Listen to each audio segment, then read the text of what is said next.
اعوذ باللہ من الشیطان الرجیم، بسم اللہ الرحمن الرحیم۔ اعزائي المشاہدین الکرام، نماز سے متعلق آج کا جو سوال ہے وہ یہ ہے کہ اگر کوئی شخص نماز ادا کر رہا تھا اور دوران نماز اس سے واجب کوئی ترک ہوا جس کی وجہ سے اس پر سجدہ سہو لازم آیا، اور جب سجدہ سہو کرنے کا وقت آیا قعدہ اخیرہ میں، تو وہ اس وقت یہ بھول گیا کہ اس پر سجدہ سہو لازم ہے اور اس نے سجدہ سہو نہیں کیا بلکہ دونوں طرف سلام پھیر دیا، تو اب اس کے لیے کیا حکم ہے؟ کیا اس کی یہ نماز ہو جائے گی یا پھر اس کو سجدہ سہو کرنا ہوگا یا نماز دوبارہ مکمل طور پر ادا کرے گا؟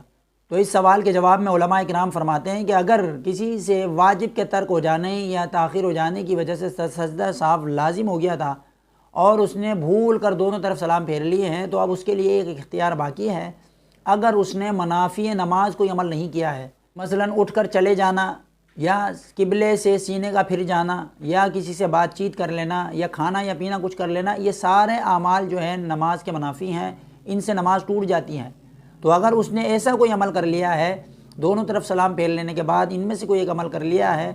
تو پھر اس صورت میں تو اس کے پاس اختیار نہیں رہتا ہے کہ وہ سجدہ سہو کر کے اپنی نماز مکمل کر لے۔ لیکن اگر اس نے منافی نماز میں سے کوئی عمل نہیں کیا ہے تو پھر اس کے پاس ایک اختیار باقی ہے، وہ یہ ہے کہ جہاں جیسے ہی یاد آئے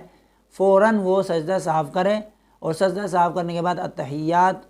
درود پاک پڑھنے کے بعد دعا پڑھنے کے بعد پھر وہ سلام پھیر دے، تو اس کی نماز اس طرح مکمل ہو جائے گی۔ لیکن اگر کسی کی رکعت نکل جائے اور پھر وہ غلطی سے دونوں طرف سلام پھیر لے، تو پھر اس کے لیے بھی یہی عمل ہے کہ وہ اگر منافی نماز اس سے کوئی عمل سرزد نہیں ہوا ہے